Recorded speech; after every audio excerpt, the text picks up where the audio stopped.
Pada sewaktu-waktu, di desa terpencil ada sebuah keluarga nelayan di pesisir pantai wilayah Sumatera Barat. Karena kondisi keuangan keluarga memprihatinkan, sang ayah memutuskan untuk mencari nafkah di negeri seberang dengan mengarungi lautan yang luas. Ayah pun berpamitan kepada ibu. Bu, ayah ingin merantau ke negeri seberang. Mengapa ayah ingin merantau? Karena ayah tidak bisa membiarkan kondisi keuangan kita seperti ini terus. Tapi ya, Mau bagaimana lagi? Jalan satu-satunya yang ayah bisa lakukan adalah untuk merantau ke negeri seberang untuk mencari uang yang banyak. baiklah ya kalau itu memang yang terbaik untuk kita semua. Bu, ayah ingin pergi merantau ya. Jaga dirimu dan anak kita Malin dengan baik-baik. Jika aku sudah mendapatkan uang yang banyak, aku akan kembali ke sini lagi. Baiklah ya, aku akan menunggumu di sini sampai kau pulang. Hati-hati ya, jangan lupakan aku dan anakmu ini. Ayah pun berangkat dengan menggunakan perahu.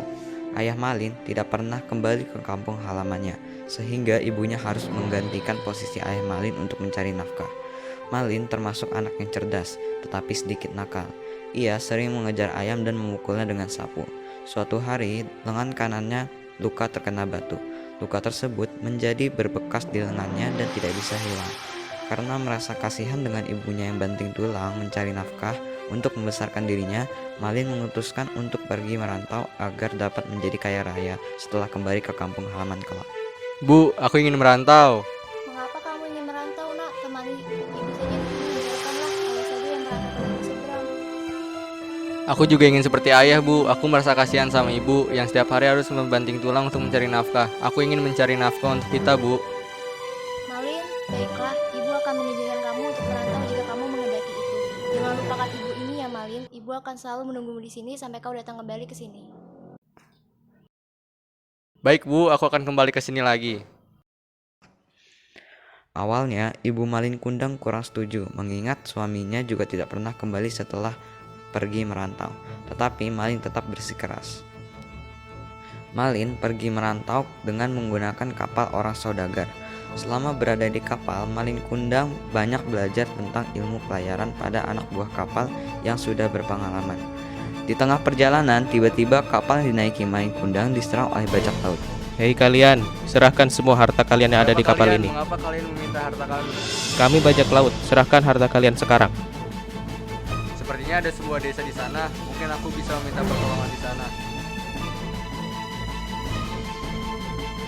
Para awak kapal pun tidak terima dengan perilaku bajak laut. Akhirnya, mereka pun berperang melawan bajak laut tersebut. Tetapi pada akhirnya, semua barang dagangan para pedagang yang berada di kapal dirampas oleh bajak laut. Bahkan sebagian besar awak kapal dan orang yang berada di kapal tersebut dibunuh oleh para bajak laut. Malin Kundang beruntung, dia sempat bersembunyi di sebuah ruang kecil yang tertutup oleh kayu, sehingga dia tidak dibunuh oleh para bajak laut. Malin Kundang terkatung-katung di tengah laut, hingga akhirnya kapal yang ditumpangnya terdampar di sebuah pantai. Dengan tenaga yang tersisa, Malin Kundang berjalan. Malin Kundang pun menuju ke desa yang terdekat dari pantai itu. Desa tempat Malin terdampar adalah desa yang sangat subur. Dengan keuletan dan kegigihannya dalam bekerja, Malin lama-kelamaan berhasil menjadi seorang yang kaya raya. Ia memiliki banyak kapal dagang dengan anak buah yang jumlahnya lebih dari 100 orang. Setelah menjadi kaya raya, Malin Kundang mempersunting seorang gadis untuk menjadi istrinya. Berita Malin Kundang yang telah menjadi kaya raya dan telah menikah sampai juga kepada ibu Malin Kundang ketika ibu sedang menyapu di teras. Iya, Bu, ada apa? Ibu sudah tahu belum bahwa si Malin anak ibu sudah menikah? Benarkah? Syukurlah akhirnya ia sudah menemukan dambaan hatinya. Aku doakan agar dia bahagia selalu dengan istrinya. Ibu Malin Kundang merasa bersyukur dan sangat gembira anaknya telah berhasil. Sejak saat itu, Ibu Malin setiap hari pergi ke dermaga menantikan anaknya yang mungkin pulang ke kampung halamannya. Setelah beberapa lama menikah, Malin dan istrinya melakukan pelayaran disertai anak buah kapal serta pengawalnya yang banyak. Ibu Malin yang melihat kedatangan kapal itu ke dermaga melihat ada dua orang yang sedang berdiri di atas gelandang kapal. Ia yakin kalau yang sedang berdiri itu adalah anaknya Malin Kundang beserta istrinya. Malin dan istrinya turun dari perahu dengan para pengawal di belakangnya. Ibu Malin pun menuju ke arah kapal setelah cukup dekat. Apakah itu si Malin anakku? Apakah ia bersama istrinya? Malin, apakah benar kau Malin? Dari mana saja kamu Malin? Ibu kangen denganmu. Kamu sekarang sudah menjadi saudagar kaya ya. Siapa kamu ini? Aku kan anakmu. Aku adalah orang yang kaya raya. Aku tidak mungkin memiliki ibu seperti kamu. Aku jijik melihat kamu. Ibuku sudah meninggal.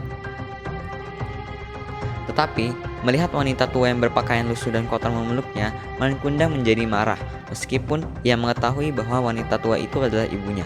Karena dia malu bila hal ini diketahui oleh istrinya dan juga anak buahnya.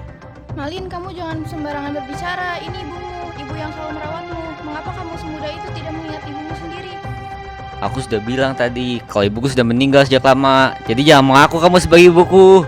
Akang, apakah benar wanita tua Bukan itu istriku. adalah ibu? Dia bukan ibuku.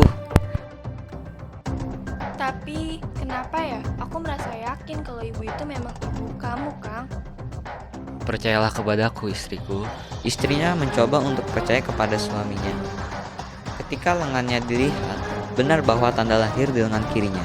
Berarti benar ia adalah anak ibu itu. Ibu, apa yang menjadi ciri-ciri anak ibu yang bisa membuktikan bahwa dia adalah anak ibu? Sekarang kamu tunjukkan lengan kananmu. Jika benar kamu mempunyai tanda lahir di lengan kananmu, berarti kamu benar anak ibu ini. Baiklah.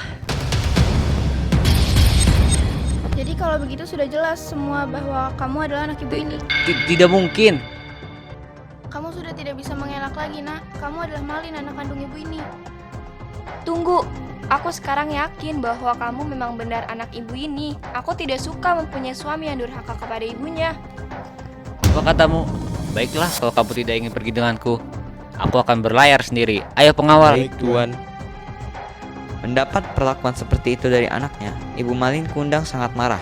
Ia tidak menduga anaknya menjadi anak yang sangat durhaka. Karena kemarahannya yang memuncak, Ibu Malin menyumpahkan anaknya. Baiklah, kalau kamu tidak mengakui aku ini sebagai ibumu, aku akan menyumpahi kamu menjadi batu. Benar, ketika Malin berbalik badan untuk meninggalkan tempat tersebut, doa sang ibu dikabulkan dan akhirnya Malin menjadi batu.